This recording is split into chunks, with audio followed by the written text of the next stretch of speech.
আসসালামু আলাইকুম রাহমাতুল্লাহ। এলটিসির পক্ষ থেকে আমি মোহাম্মদ নাসারউদ্দিন।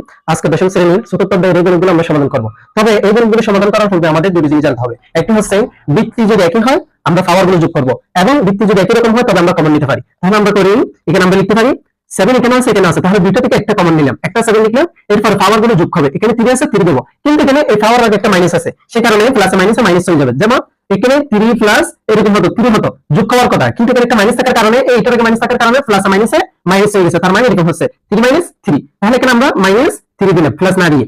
এরপরে এখানে নিচে কিরকম আছে, 3 দুটো একটা নিলাম, এরপর এখানে কোনো পাওয়ার নাই মানে 1 আছে, তাহলে এখানে 1 দিলাম। এরপর এখানে একই রকম যোগ না দিয়ে প্লাস মাইনাস, এখানে মাইনাস থাকার কারণে পাওয়ার আগে এটাও মাইনাস হয়ে যাবে, তাহলে আমরা দিতে পারি 4।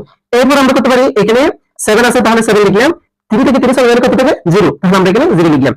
একই রকম ভাবে এখান থেকে +1 -4 থেকে চলে যাচ্ছে, তাহলে +1 যদি -4 থেকে চলে যায় আর এখানে -3 থাকবে, মনে রাখতে হবে যে সংখ্যার আগে বড় চিহ্ন থাকে সে চিহ্ন, বড় সংখ্যার আগে যে চিহ্ন থাকবে সেটাই বলবে। তাহলে এখানে বড় সংখ্যার আগে মাইনাস আছে, তাহলে আমরা -3 দিলাম, -3। এরপরে দেখেন যদি এখানে এই যে মাইনাসের মতো যেটা আছে ইনভার্স, এটার কারণে 1 ভাগ আসবে, যেমন এরকম এরকম 1 ভাগ তারপরে 3 পাওয়ার 3, তাহলে এই ইনভার্সের কারণে আমাদের কি আনতে হবে নিচের লাইনে। এটার কারণে যদি কোনো সংখ্যার উপর 0 আসে, মনে করেন এটা 5 এর উপর আসছে, অথবা 100 এর উপর যদি এরকম যদি কোনো 0 পাওয়ার থাকে, পাওয়ার হিসেবে 0 থাকলে তার মান হয়ে যায় 1, তাহলে এটার মান কত হবে 1। এইখানে যে 7 এর উপর 0 আছে, তার মানে এটার মান কত হয়ে যাবে 1, এটা একটা সূত্র, এটা মাথায় রাখতে হবে। এরপর এখানে 3 আছে ইনভার্স, এটার কারণে মাইনাসের মতো, এটার কারণে আমরা 1 ভাগ আনলাম, 1 এবং ভাগ, এটা শুধু এটার কারণে। এরপর এখানে বৃত্তি 3 আছে, আমরা 3টা লিখবো। এরপর এখানে কি আছে, 3 আছে পাওয়ার, এই পাওয়ারটা লিখলাম। তাহলে এটা একটু খেয়াল রাখতে হবে, এই এখানে মাইনাস, এটার কারণে 1 এবং ভাগ আসছে, এবং এই পাওয়ার 3 এটা বৃত্তির সাথে বসে যাবে। এরপরে আমরা এদিকে যাই, এদিকে করি, এখানে 1 1 প্রথম দিলেন যেরকম আছে, এক লাইন দিলেন, 3 লাইন, যদি 3 লাইন হয়ে যায় প্রথম দিলেন যেরকম আছে সেরকম থেকে যাবে, এবং এটু ফোরের সাথে গুণ হয়ে যাবে। এই যে 3 পাওয়ার 3 আছে, এটু ফোরে গুণ হয়ে যাবে, তাহলে এখানে 3 পাওয়ার 3 থেকে মানে কত, 3 তে 3 গুণ হবে, 3 তে 3 গুণ করলে কত হয় 27, তাহলে 3 3 কে 9, 9 গুণ 3, তাহলে কত হবে 27, 3 9 27, আমাদের এখানে 27 বসাতে হবে, 27 বসালাম। এরপরে এটা এখানে গুণ হয়ে গেছে, তাহলে কত হবে 27 থেকে 27, এটা আমাদের অ্যানসার। এরপর আমরা দ্বিতীয় নম্বর গণিতটি করে নিলাম। একই নিয়ম আমরা একটু সমাধান করার চেষ্টা করব।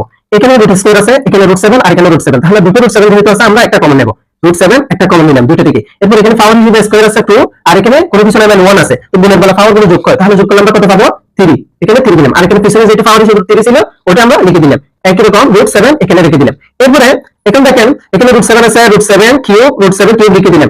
এইদিকে যে একটা রুট আছে, এই রুটের কারণে রুটের মান হচ্ছে হাফ, রুট থাকলে আমাদের এরকম হাফ আনতে হবে, কিন্তু একটা নিয়ম হচ্ছে যদি রুটের এফেসে যদি কোনো পাওয়ার থাকে, কোনো সংখ্যা থাকে, সেটাই টুর জায়গায় বসবে, এরকম আনতে হবে, বাক আনতে হবে, টু না বসিয়ে টুর জায়গায় এদিকে যে সংখ্যাটি থাকবে, যদি 4 থাকে 4 বসাবো, 5 থাকলে 5 বসাবো, এখানে টু না বসিয়ে এখানে সেটা বসাবো যেটা থাকে। তাহলে এখানে 3 আছে, আমরা 3 দেবো, এই যে এখানে এরকম করে হাফ আনলাম। এরপর একটা 3 যে এখানে যদি 3 না থাকতো এটা কিন্তু 2 হতো, কিন্তু এখানে যদি কোনো সংখ্যা থাকে পিছনে সেটি টুর জায়গায় বসবে। এরপর √7 এখানে আমরা রেখে দিলাম। এখন কি করেন, এখানে কিন্তু পাওয়ার হিসেবে 3 আছে, এই 3 টা কিন্তু এখানে গুণ হবে, 3 কে 3 হয়ে যাবে, তাহলে 7 3 ডিভাইডেড বাই 3। এরপর এদিকে √7 আছে, √7 এর মান কত, এখানে √7 আমরা লিখে দিতে পারি, আবার এটাকে বাড়িতে পারি, আমরা লিখে দিলে সুবিধা হবে। তাহলে এখানে দেখেন 3 3 কাটাকাটি চলে গেলে কত থাকে, 3 3 কাটাকাটি চলে গেলে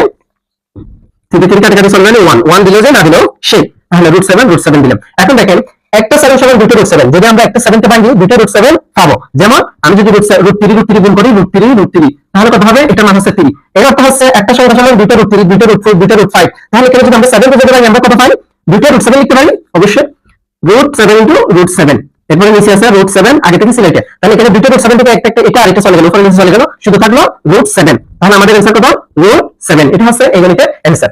এখন আমরা তৃতীয় নম্বর গণিতটি সমাধান করব। তৃতীয় নম্বর গণিতটি একই নিয়মে করা যায়, তাহলে এখানে আছে 2 ইনভার্স 1, এই যে এখানে মাইনাসের মতো যে চিহ্নটা আছে সেটার কারণে কিন্তু 1 ভাগ এটা আসছে, এরপরে নিচে যেটা আছে সেটা বসে যাবে 2, এখানে পাওয়ার কিন্তু 1 বসানো যায় না বসানো সেই, এই 1টা কিন্তু 2 এর উপর বসবে, কিন্তু 1 হিসেবে বসানো যায় না বসানো সমস্যা নাই, সেখানে আমরা বসাচ্ছি।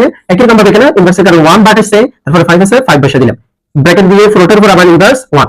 এরপর দেখেন এখানে কিন্তু এরকম পরিস্থিতি আসলে যদি প্লাস বাকি আকারে যদি থাকে প্লাস মাইনাস আসলে তখন আমাদের লসাগু নিতে হয়। এখন আমরা জানি যদি এখানে লসাগু যাচ্ছে না, এখানে এটা তো যাচ্ছে এটা তো যাচ্ছে না, তখন না গেলে দুটোটা গুণ করে দিতে হবে, তাহলে 5 গুণ কত হবে 10, তাহলে 10 হচ্ছে আমাদের লসাগু। এখন লসাগুর উপর কি করতে হবে, হর দিয়ে ভাগ লব দিয়ে গুণ, এটা হর দিয়ে এটাকে আমরা ভাগ দেব, তাহলে যদি 2 দ্বারা 10 কে ভাগ দিয়ে আমরা 5 পাই, 5 পেলে আবার লবকে গুণ দিতে হবে, হর দিয়ে ভাগ লব দিয়ে যেটা পাবো সেটাকে লব দিয়ে গুণ, তাহলে আমরা 5 পাইছি, 5 কে 5 বিপরীতের সাথে গুণ করে বসাবো, এরপর প্লাস আছে, আবার 5 দ্বারা 10 কে ভাগ দেব, তাহলে 5 দ্বারা 10 কে ভাগ দিলে আমরা কত পাই 2 পাই, তাহলে 2 দ্বারা 1 কে গুণ দিতে হবে, এরপর 2 কে 2। এখন এদিকে ইনভার্স আছে পাওয়ার হিসেবে এটা দিলাম। এরপর এখানে দেখেন দুটো যোগ করলে কত হবে 7 সাম 7 ডিভাইডেড বাই এত।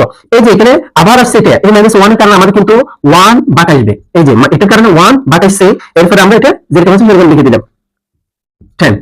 এখন নিয়ম অনুযায়ী যদি এক লাইন দুই লাইন তিন লাইন হয়ে যায় তাহলে আমাদের একটা নিয়ম হচ্ছে প্রথম দুই লাইন ঠিক রাখবো আমরা, ওটা উপরে চলে যাবে, একটু উপরের সঙ্গে সাথে গুণ হয়ে যাবে। তাহলে কি হচ্ছে যদি আমরা দেখাই 1 7 ইনটু 10 কত হবে, এরপরে 10 কে 10 10 কে 10 10 ডিভাইডেড বাই 7, এটা হচ্ছে কথা, এটা হচ্ছে অ্যানসার। মাই ডিয়ার ফ্রেন্ডস, এটা একটু লক্ষ্য করতে হবে, এখানে একটু ক্লিয়ার করলে দেখা যাচ্ছে যে শুধু এই যে ইনভার্স 1 আছে সেটা কিন্তু এর উপর 2 এর উপর নাই, শুধু এর জন্য এটা, তাহলে আমরা 2 লিখে দিতে পারি, 2 লিখলাম, আর এটার কারণে 1 বাট এসে 1 বাট আর নিচে এটা বসে গেল, এরপর প্লাস আছে প্লাস দিলাম, একই রকম ভাবে 3 এর জন্য এটা কিন্তু নয়, শুধু 2 এর জন্য, তাহলে আমরা 3টা লিখে দিলাম, আর এটার কারণে 1 বাট আনলাম আর 2টা নিচে বসে গেল, যেহেতু পাওয়ারটা শুধু তার জন্য আছে 2 এর জন্য।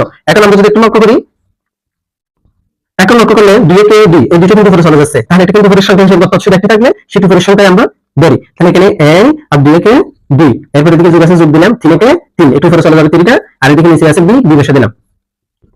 এখন এরকম যদি এর আগে গণিতের মতন যদি এরকম যোগ বিয়োগ চলে আসে বাট আকারে থাকে, যদি ভগ্নাংশ যোগ বিয়োগ আকারে, তখন আমাদের কি করতে হয়, লসাগু নিতে হয়। তাহলে এখানে a এবং b, এখানে তো লসাগু শুধু গুণ করে দিতে হবে, তাহলে গুণ করে দিলে a b হচ্ছে আমাদের লসাগু। এরপরে লসাগু নেওয়ার পর হর দিয়ে ভাগ, লব দিয়ে গুণ, এখানে হর আছে হর হচ্ছে এটা ধরে যদি এটাকে ভাগ দিই তাহলে কি পাচ্ছি আমরা a b, এটাকে যদি আমরা a দ্বারা ভাগ দিই a চলে যাচ্ছে, শুধু b থাকতেছে, তার মানে b পাচ্ছি, যেটা পাবো সেটা দ্বারা আবার উপরেরটাকে কি দিতে হবে, গুণ দিতে হবে। তাহলে আমরা এখানে লিখতে পারি 2b প্লাস আছে প্লাস দিলাম, এই পাশের কাজ করব একই রকম ভাবে আমরা লসাগু নিছি, লসাগু নেওয়ার পর হর দিয়ে ভাগ, অর্থাৎ নিচেরটা দ্বারা ভাগ, যেটা পাবো সেটাকে উপরেরটা দ্বারা কি করতে হবে, গুণ করতে হবে। এখন আমরা যদি এখানে b চলে যাচ্ছে দেখতেছি, তাহলে b চলে গেলে কি থাকে, a থাকে, তাহলে 3a 3 বসালাম, এরপর এখানে ইনভার্স হিসেবে 1 আছে পাওয়ার, এটা আমরা লিখে দিলাম। এরপর এখানে একটু লক্ষ্য করেন, এখানে 2b আর এখানে 3a, এখানে কিন্তু কোনো কিছু কি করা যাচ্ছে না, যোগ বিয়োগ কোনো কিছু করা যাচ্ছে না, যদি করা না যায় তাহলে আমাদের এরকম লিখে দিতে হবে, কিন্তু বাইরে একটা পাওয়ার মাইনাস 1 আছে, এটার কাজ করতে হবে, এটার কারণে আমরা 1 ভাগ আনলাম, 1 ভাগ, এরপর এগুলো যেরকম আছে সেরকম আমরা লিখে দেব 2b প্লাস 3a, তারপর কিন্তু ab আছে ab লিখে দিলাম। তাহলে লক্ষ্য করুন আবার কিন্তু 3 লাইন হয়েছে, যদি এক লাইন দুই লাইন 3 লাইন, প্রথম দুটো ঠিক রাখবো, উপরেরটা ওইটা উপরেরটার সাথে নিচেরটা উপরেরটার সাথে কি হয়ে যাবে, গুণ হয়ে যাবে। তাহলে এদিকে যদি আমরা একটু করে করি 1 2b প্লাস 3a গুণন ab, তাহলে এটা যদি গুণ হয় এখানে 1 এর সাথে গুণ হলো ab, ab কি ab আর 2b প্লাস 3a, এত, এটা হচ্ছে অ্যানসার। আমাদের এই গণিতের আমাদের সার্টিফিকেট শেষ। তাহলে এতক্ষণ সাথে থাকার জন্য আপনাদের সকলকে ধন্যবাদ, আর ভিডিওটি ভালো লাগলে আমাদের পেজটি ফলো করে সাথে থাকুন। আসসালামু আলাইকুম ওয়া রাহমাতুল্লাহি ওয়া বারাকাতুহু।